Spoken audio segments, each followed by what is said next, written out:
Hello, Maverick fans. Welcome to another edition of the Mavpuckcast. Thank you, as always, for tuning in. I am Jason. And I am Jon, and I am enjoying watching this UNO hockey team play. This is some exciting hockey. If you have not had a chance to catch a game on NCHC TV, you are missing out, because this is probably some of the best hockey I've seen the Mavs play in quite a few years here. Oh, absolutely. And it's just been great watching the entire NCHC Pod hockey, getting to see all these games. I will say on Sunday I was kind of getting a little bit burned out. Those were the 3-game-a-day days, so it was a lot, but we had a break on Monday, and now I'm back enjoying it again. And Jason's going to try and have some hockey in his backyard. He posted pictures on Facebook. He is building a rink.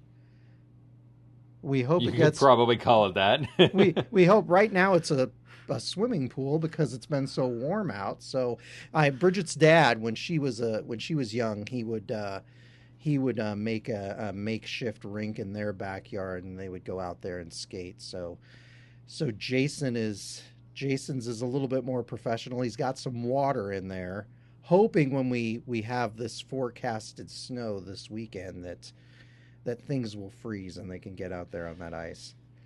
Yeah, I don't know that we'll be getting out there. I don't know that we'll have a long enough stretch for me to get everything in. This goes back to my old days of working at a hockey rink, of knowing that you don't just flood it and freeze it.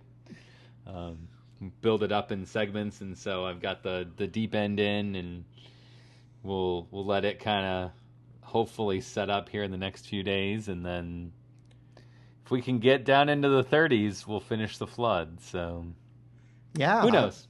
Yeah, I don't know. I have mixed emotions. I don't know.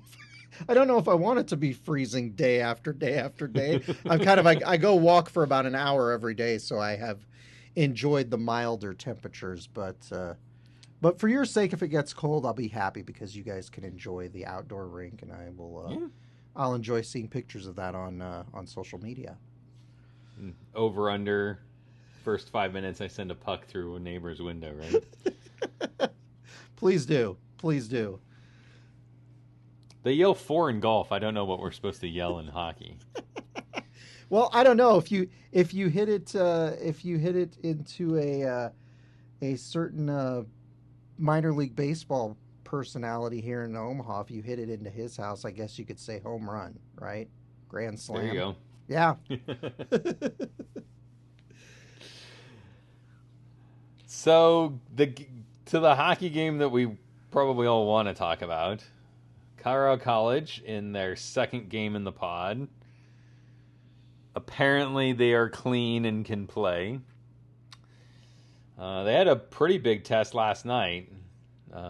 Went to overtime, right? Yeah, they played Western Michigan, a team that had struggled early on in the pod, and it did go to overtime. And if I'm not mistaken, this was the first that game was the first shootout in the new overtime format. And Jason and I aren't going to get into describing that because we get in trouble when we start describing new rules. So go back 2 podcasts, yell and scream at us, and we'll just all move on with our lives. Let's just say Colorado College ended up winning that shootout to get the extra point. That game officially ended in a tie with Western Michigan, but that was a good start for them coming in, having not played, to get that result in their first game in the pod. Yeah, looking ahead, I mean, you thought that would be a pretty good warm up with the problems that they've had, that Western Michigan's had. Yep. And so, with Colorado College being late to the pod and having to deal with everything that they've had to deal with the last few weeks, it was certainly something that you thought would set them up pretty well. Yeah, I thought they looked decent in that game. It was an entertaining game. It was a 3-3 tie. They won in the shootout. So I wasn't quite sure how this game might go. You have a team that has, fresh legs. They hadn't played the number of games that we had played, so I thought it might be a little bit more competitive early on, and I was wrong. Yeah, UNO came out jumping. They had their feet moving. That's something that coaches talked about in some of those post-game interviews and stuff about utilizing their speed. And I've heard the announcers that we've had talk a lot about Omaha's speed, and that's something that seems to be kind of a recipe for success for this team. They keep their feet moving.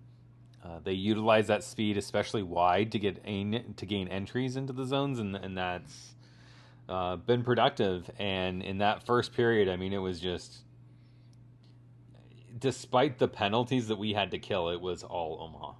Oh, absolutely. One of the things that he talked about a couple of seasons ago, which was one of the probably arguably the toughest seasons UNO has had, he talked about the team, and the phrase he used was skating on the tips of their toes.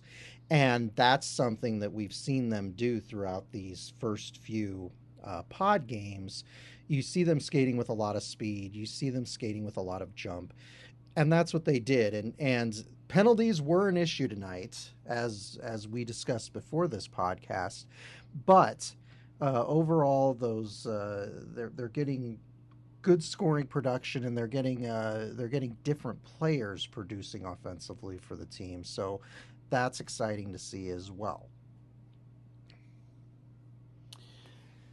The other thing that we have to talk about, we can't just avoid it, is we actually did better on Colorado College's power plays than they did. End of the period, the last two that we had, and Nolan Sullivan and Jack Randall put in some shorthanded goals. Yeah, absolutely. 2 shorthanded goals on the night.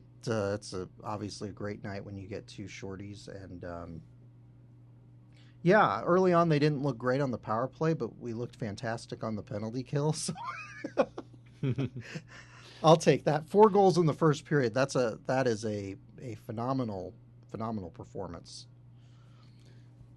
And then the second period was Omaha's second period. I mean, for some reason, this team always seems to have the worst second periods, and it wasn't terrible. It's hard to really knock them a whole lot for the second period, but it's basically a period of hockey where no one scored, and we really didn't see much.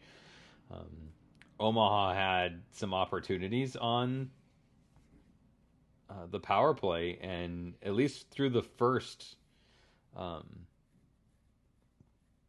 couple periods there, it wasn't really clicking very well. They struggled a little bit with kind of the basics of get the puck to the net, get players to the net. Right, and the power play has been something. It's the last several years, even prior to the Gabinet regime, the power play was something that we would struggle on. You remember people used to joke when we would go on the power play, let's just decline it. Use a football reference there. We're going to decline the power play. We play better even strength. So yeah, they struggled a little bit. What did you think of that second period? I'll tell you what, and it's a player we talk about a lot, so I don't want to beat the same drum over and over again. But there were moments where I actually thought, despite not scoring in the second period, I thought that Tyler Weiss had a really solid period. He had some opportunities. Obviously, either the shot didn't go in or the pass, didn't get to the player that he intended it to. But I thought he, had some good work in UNO's offensive zone that period. At this level, and then, from pretty much from here on out, when you get into the collegiate level, you start working your ranks up to, NHL level hockey. The talent pool is just so good that in the majority of situations, the kinds of things that Tyler's trying to do are going to be unsuccessful more than they are successful. And the danger comes from him being capable of doing that. And so you have to respect it at all times. And that's, I think, kind of what he showed throughout this game from start to finish, is just you have to be cautious about how you play him, because while he may not connect on that, perfectly, he had on one of the power plays, he had a seam pass through 2 Colorado College players that was just a little bit in front of, I want to say is Randall on the wing. It might have been Bremer though, because they had Bremer out there with them a lot. So one of the two of them, like just out of his reach, and he had to corral it and then take a shot, right? But an inch the other way, and that's a one-timer with a goalie having no chance of pushing across. Right. They said his name a lot. He had the puck on his stick a ton. So he was really involved in the play, and that's kind of good to see, because his talent level, you need him involved. Yeah, were you worried at all after the second period? I was not. Were you worried? We were still up 4-0 at that point.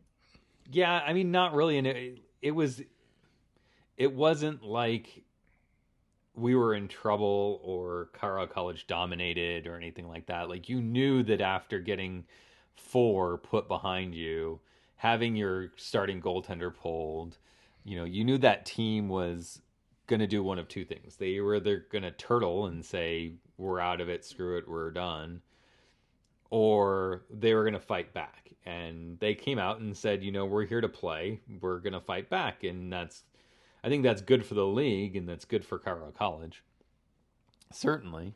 So I thought that with our proclivity for poor second period performances, that was probably the best we could. We weathered the storm. We had our opportunities. We didn't get outplayed. We still went into the third, up 4. Even in the third period, where Colorado College, in the first minute and a half of the game, they get their first goal of the game. Yep, they get a quick goal. Yep. Yeah, and we're up 4-1, and I'm thinking, this isn't so bad. Like, we're really not playing that bad. That was just it was a good shot, a little bit of a fluky kind of, weird way it kind of goes through, and exactly. They scored a goal. So what? Yeah. And then the power play clicked. Like, I don't know if they made changes, if coach kind of talked about, we need to do something different on the power play in the third period, but they made a change, and Matt Miller gets a power play goal a couple minutes into the third period, and we're back to being up by 4. And so at that point in time, you kind of figured we're rolling past this.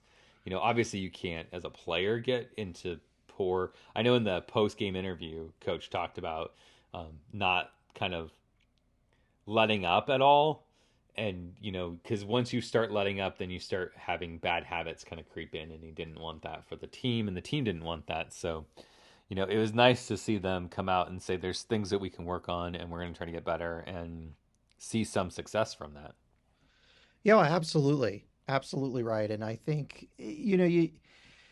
it's kind of a double-edged sword, because, they've had these games here early where they put up a lot of goals on an opponent and kind of one going away. And for a team that's still this young, and for a program that hasn't had a lot of success the last few seasons, you do worry that overconfidence can set in, and that's something down the stretch that we have to look at.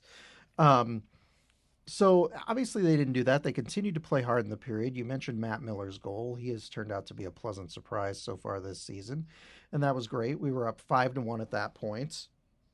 I was feeling good. I think down the stretch, if you look, we had some kind of interesting penalties throughout this game. Joey Abate has a penchant for finding himself in the... we look forward to that. He just looks so angry when he's... I mean, of all of the things in an empty arena, of all the things that the microphones catch here and there, I really want to know what he said that got him that misconduct. Yeah, it was exactly. Just a tripping call. The ref had his arm up. It's a tripping call. He clearly says something. And it's like, oh, yeah, that's 10 more. Well, he's a guy who, as we know, he plays with his heart on his sleeve. So he's definitely an emotional player. So I would be interested. They need to do one of those things where they just like mic up a player for, and it needs to be Joey Abate, not one of the quieter, calmer players. That's who we want to see. Abate mic'd up. Yeah, I don't know. They've already had to apologize twice that I've seen for what might have been heard on the ice. So, Well, and speaking of the penalty box, and you and I talked about this because I did not notice this before today. In both of the games that I watched, I noticed that when the players on the teams went to the box, they put a mask on their face while they were sitting in the box, and I felt like that was something new today that we had not seen before. Yeah, I messaged you about that, and because I wasn't sure if it was something that I had just not seen. I don't remember hearing anything about it. It was just kind of new to me, so I wasn't sure if it was new regulation or something, a change. If it was just a Colorado College thing, like, is this just because we just aren't solely confident about their health coming into this, and so we're going to take an extra precaution? But No, I will tell you that I saw it too in the St. Cloud Western game. So game. I'm assuming it's not just them, but I see what you're saying. Like, is it because they arrived in the pod, so we're putting the masks on? Maybe that was originally supposed to be a rule, and maybe nobody had done it, and maybe they're like, hey guys, this is something we need to be doing this week. I don't know. Maybe it's to protect the person who's in the box with them. But I've seen them. I mean, they're masked up and have the Yeah. plastic face shields. So, I mean, obviously, it does provide an extra layer of protection for them. I wonder if it wasn't we've talked about the Nebraska medicine having a I can't say control, but I mean they have influence over the Right. COVID regulations and stuff in here. So I wonder if they're not just looking at saying like model good behavior. He's in the box. It's not that big of a deal for him to put a mask on until they're essentially almost ready to go out or something. So Right, and it those players are on camera. yeah, and that's the thing is, because the other thing I saw is like I'm trying to think back to every time I've seen a player go into the box. Did I ever seen them put a mask on? And Yeah, did they because did maybe they it's just one of those things they never showed it, but I'm like, no, I know they've showed guys in the box and not having one on. did So they do that? Did they do that in the NHL this summer? no, in the pod or in the bubble, no. I didn't think I saw that. But again, I But then there's part of me questioning, and then you start to question: did I see that? Because we've watched, like, for example, there was a Creighton women's basketball game here that I watched, or I didn't watch it, but I saw highlights on one of the local stations, and the players were out there on the court, a number of them wearing a mask. I caught a Minnesota Michigan State women's hockey game not too long ago, and there were a handful of the women's hockey players that were wearing masks on the ice. Okay, that's interesting. And I don't know that our listeners really want me to go into a whole lot of detail or care too much about this, but some of the manufacturers for face shields have created essentially this like fabric lining that goes over the bottom of the plastic cages. Oh, So you have that's that interesting. plastic visor Yeah, that's on yeah. the top, and then you usually have the plastic cage that's kind of underneath that, down to the chin strap. So this is something that like velcros or snaps onto that, and then provides at least some sort of protection over that. Okay, But they say is still allows for airflow and things like that because sure. I remember when I played, like, one of the things I hated about those plastic uh, the bubble helmets was that I always kind of felt like I just couldn't breathe really really well in them. And I know it's like it's technically there's nothing better about it. I get that, like, the data does not support the feeling that I have, but I always felt that way. That's interesting. I've always wondered, as somebody who has not played hockey, I wondered about the differences between the plastic shields and the cages. Um, it different eras. It seems like in the early era of UNO hockey, a lot more players wore those plastic cages than they do now. It seems like most of them wear the uh, the metal cages in relation to that. And I did wonder if fogging up was a problem with some of those. I know they've got the plastic ones. I know they have the air holes at the bottom, but I did wonder if that was a problem or them just getting dirty with crud. You know what I'm saying? Yeah, the scuff marks and stuff from sticks and things like that, was always annoying. It's but at the same point in time, like I've gotten snow in my eyes and stuff when I wore a cage. So it's like you trade one problem for another, really, when it comes Right. down to it, and it's just a personal preference thing. Do you wear the full cage or do you wear a half cage when you're playing? We're putting Uh, Jason on the spot here. He doesn't want to look like he's not a safety guy by saying he wears yeah, the half cage. well, Just tell us. You got to be honest. This is the podcast here. yeah. In full disclosure here, Okay. I didn't wear anything until we got married, and then she told me I had to wear a full cage, and the compromise was that I'd wear that half visor. Uh huh. And then she started watching more hockey and saw some pretty egregious injuries to the face, and the deal was that if I ever got a new helmet I had to get a full cage, and I held out for like 12 years. You just until wore there that was a same crack in my helmet, and then I'm like, over dang it. and over again. Yeah. So So do you wear the full cage now? Or are you still wearing the hat? Is the I wear 12 the years still going on? Yeah. I wear the full cage now. I had to get a new helmet, so Okay. I do wear a full cage now. Okay. Not a fan of it, but I do wear it. She did not want your teeth to look like Joey Abate's or Brandon Scanlon's. I mean, come on. At this point in time, like, at my age, I'm going to be gumming my food in a few years anyways. What does it matter? No, you're very young. You don't have to worry about that yet. No. So, Jason, your player of the game for this 6-1. Oh, yes, continue. Did you? Yes. Well, so the final score was 6-1 because I don't think we talked about the last power play goal by Brock Bemmer. Yep, one of my favorite new players. Yep. Yeah, we talked about him a lot. And I guess before we do players of the game, I just want to talk about where this puts UNO, because I think that going back to the podcast that we did prior to the pod, that is the weirdest thing to kind of keep straight in my head, by the way, the podcast and the pod, but I digress.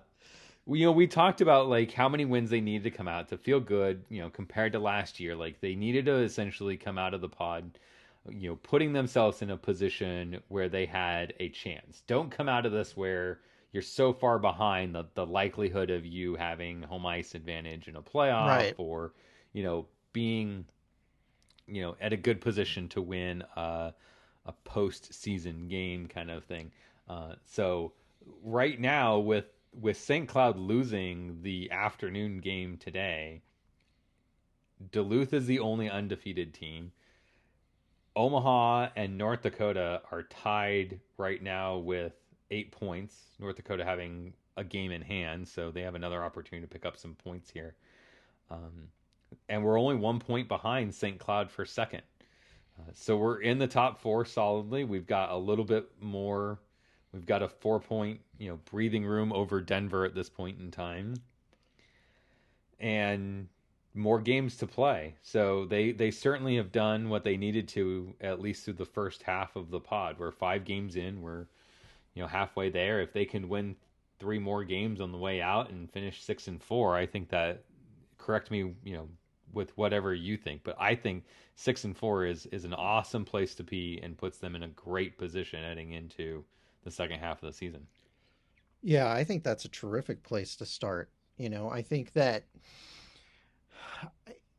I can't remember what we said our expectations were coming in, but I think we both were hoping that they would finish, 500 or a little bit better.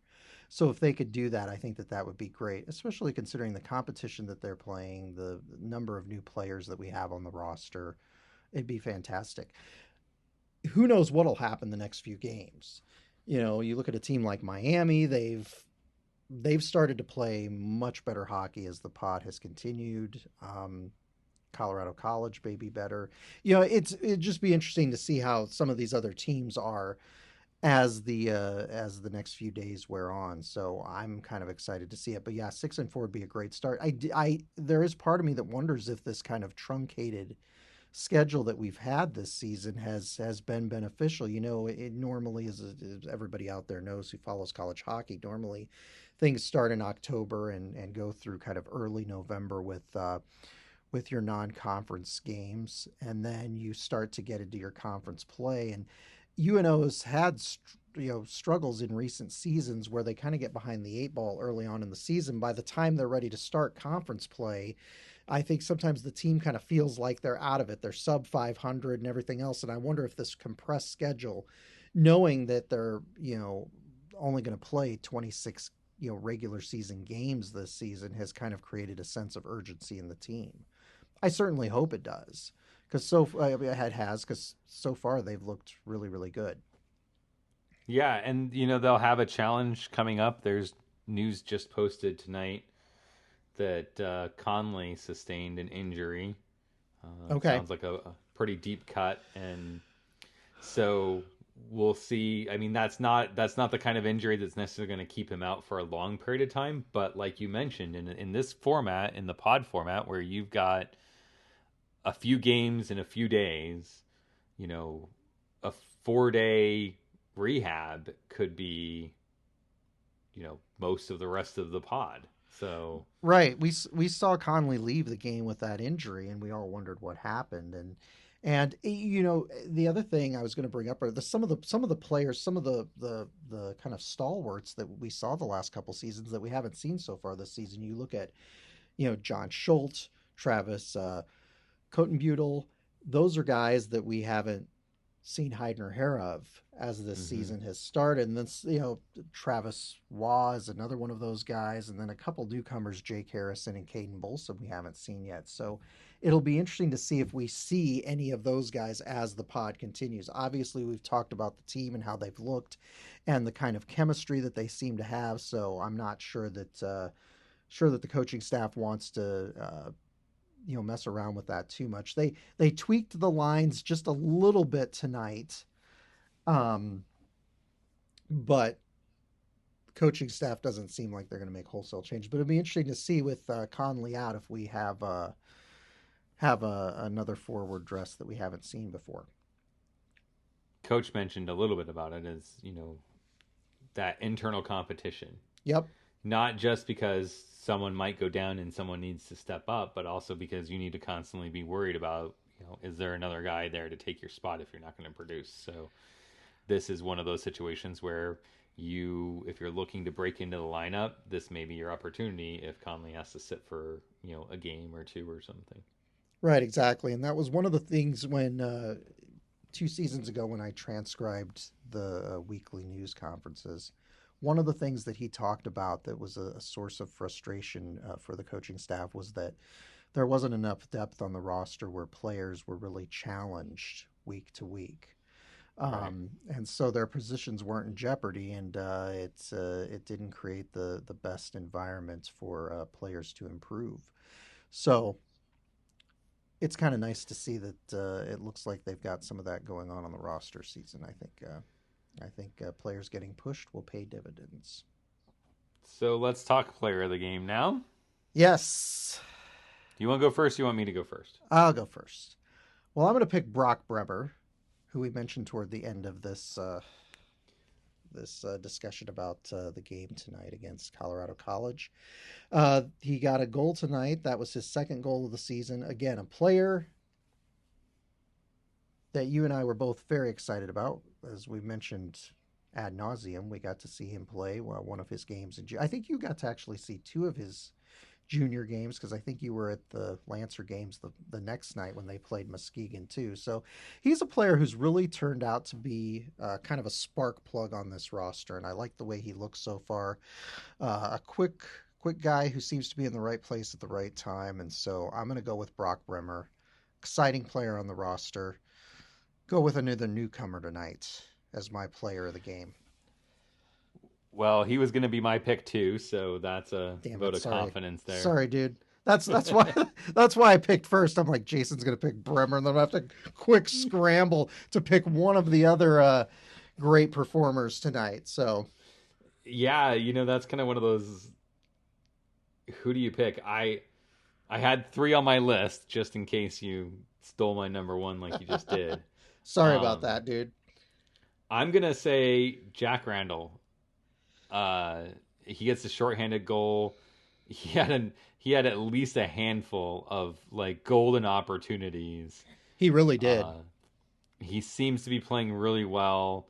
Defensively, he's not a liability, and that's something that I think is important, especially at the level that he wants to play at that on that line. So yeah, kudos to him. He did a good job tonight. That was a beautiful 5-hole goal he had tonight. So yeah, great shot. Brandon Scanlon also had a beautiful top shelf goal early on in the game. So yeah, great performer. Yeah, Jack Randall. Yeah. Jack Randall's looking really good. I can't tell you how many times Dave Starman and Ben Holden have talked about how Mike Gabinet spent 8 months trying to convince him to come to UNO. So that was time well spent. Coach Gabinet. So another great win for UNO. Another great win for UNO. We will be excited to see them in the next matchup. And that next matchup is at Miami, so we get to stay on the bench that we've had success on. And we play at the 8:05 game, so we get the nice late game again on Saturday, December 12th. Yes, we get a couple days off here. Yeah, that certainly should help depending on, the severity and what's going on with Conley. That gives you that opportunity for him to have a couple days of rest and healing, and maybe he's ready to go for Miami. If not, you can't overlook Miami. They're not that bad, but you do say if you're going to lose him for a game, I'd certainly take losing him Saturday over at Miami and have him back for St. Cloud on Sunday. The one thing I'll say back to back there. So yeah, exactly. The one thing I'll say about Miami is, despite the fact that they have not won a game yet in the pod, they played every team tough. They played North Dakota. They lost 2-0. They played us. They lost 2-1 in overtime, and they played Minnesota Duluth twice, and it was a 5-3 decision and a 4-2 decision. So they're a good, solid team, and they play good defensive hockey. I don't know that they have the horses to run up and down the ice with us, but they're starting to play fundamentally sound hockey, and Chris Bergeron's doing the best he can with what they have. Well, their only point came against us, so we need to, wrap this up with them. So we need a big win there. It'd be really nice to, after the close game that we had with St. Cloud, it would be nice to get that back, even up that initial series with St. Cloud. Jason just wants us to blow it open again. Do you remember like a couple seasons ago, there were people who would like text me and call me, and they're like, I'm just telling you, John, the next 5 years of this team, we're going to play this slow it down, boring style of hockey. They're going to try to win games 1-0. And I just want to tell you, you know what I've learned since we started this podcast 2 years ago when I was getting those calls? I'm not listening to anybody. I'm going with an old adage that one of my high school English teachers had, believe none of what you hear, half of what you read, and all of what you experience. And right now, I'm the thing I'm experiencing is definitely not that. So I would love to see UNO blow this thing open. And would you like me to give my prediction for this? You're leading into it. I'm expecting double digits here. Let's just go. I think UNO is going to win 5-0. Okay. That's not indicative of how Miami has played, but let's just go with that. That's a bold prediction. Yes, it is. I'm going to be regretting it, I'm sure. I'm going to go a little bit different. I don't think that we can shut them out. Okay. I actually wonder if we don't see. This is part of my prediction right now. I don't think we see Seville in net. Okay. I think against Miami we see. It's hard. Part of me wonders. Yeah, I don't know that they're going to go with Zab, but who knows? Maybe they give the kid at least one game or something. That would be a bold pick. I would think if we saw anybody but Seville, it would be Austin Roden. Yeah, I mean, I fully expect it to be Roden, but I mean, as I was saying, I was like, you know what? No one's ever seen Zab. Maybe you throw him in there just to like really mess with some people. But I think 6-2. That's what I'm gonna say is gonna be Okay. the end result. Give Seville a night off. Give him 3 days of rest. Get him ready to go against St. Cloud, and we'll ride Seville out from there. So that's my prediction. We'll see. Yeah, Seville has. There have been some impressive moments for him. I'll be interested to see. I tend to think they'll start Seville on Saturday night, but you're right. If there is an opportunity to play Roden, this would probably be the game to do that. We had talked about that in the last podcast, that Miami would be a good matchup to try one of the backup goaltenders and give the starter a little bit of a respite.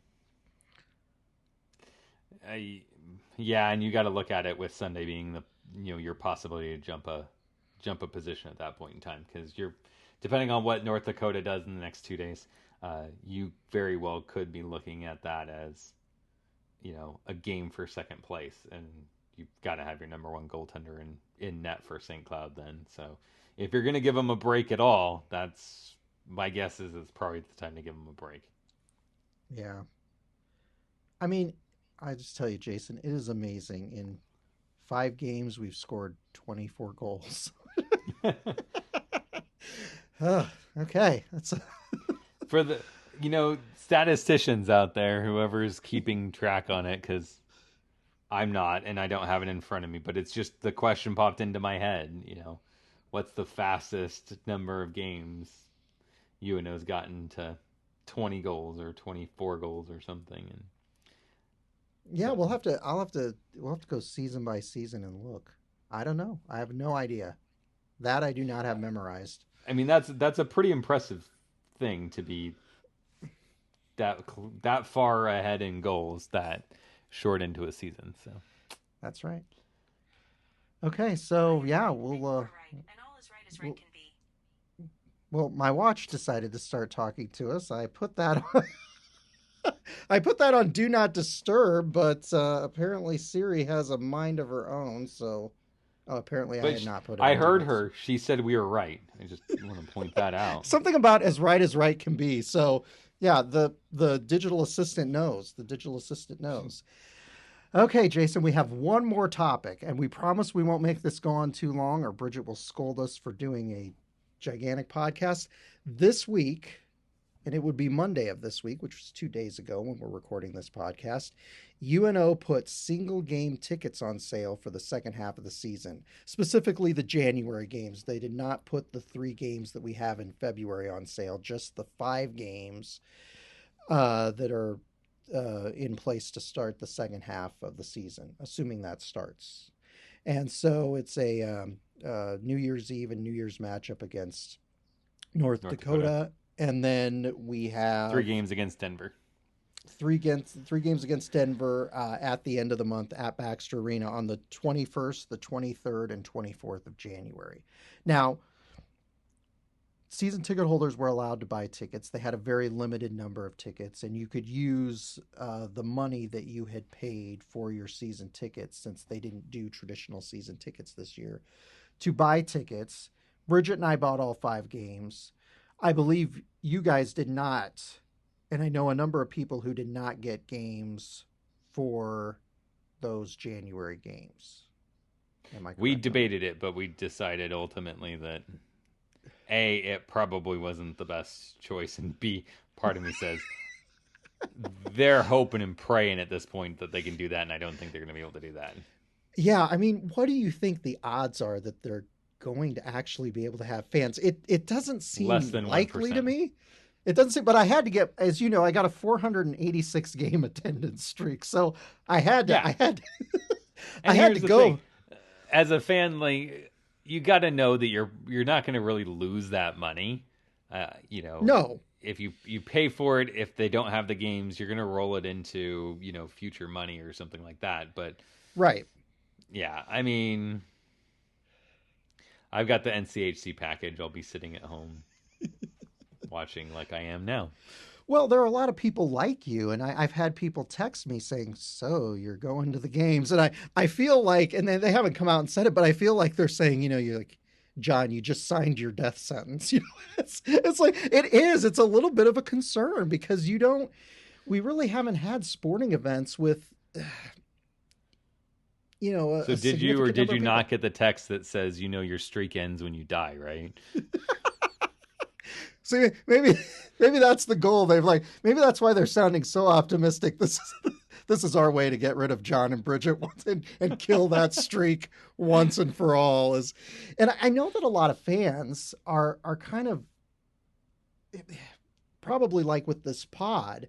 We're hoping that fans would not be allowed just because they don't want to feel the cognitive dissonance that it causes when they have to make a decision like this, because it's the FOMO thing. People don't want to miss out on a chance to watch the team in person who are fans like you guys and some of our other friends.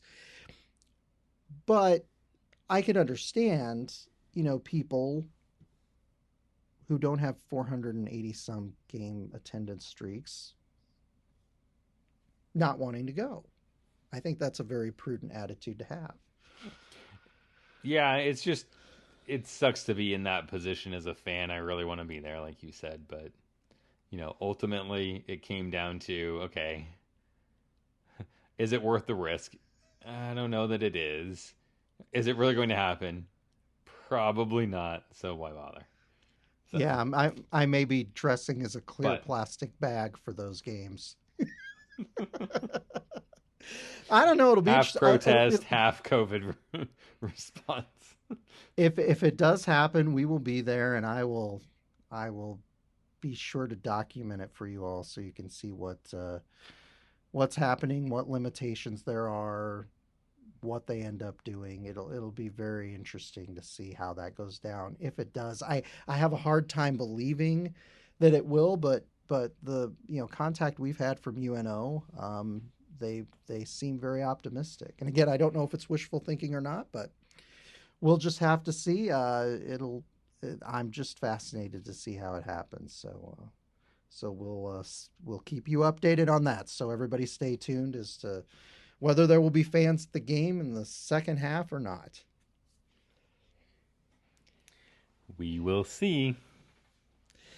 In the meantime, we have a lot of games coming up to watch on TV. And as Jason mentioned, in a couple days on Saturday, December 12th, UNO will be taking on Miami for the second time in the pod. And we gave our predictions, and we're very excited to see that. So be sure to follow Mavpuck on social media because we'll have all kinds of fun stuff, I'm sure, between now and then. We'll see if we can get an update on Kevin Conley between now and then. And so be sure to follow along. And until next time, go Mavs. Go Mavs.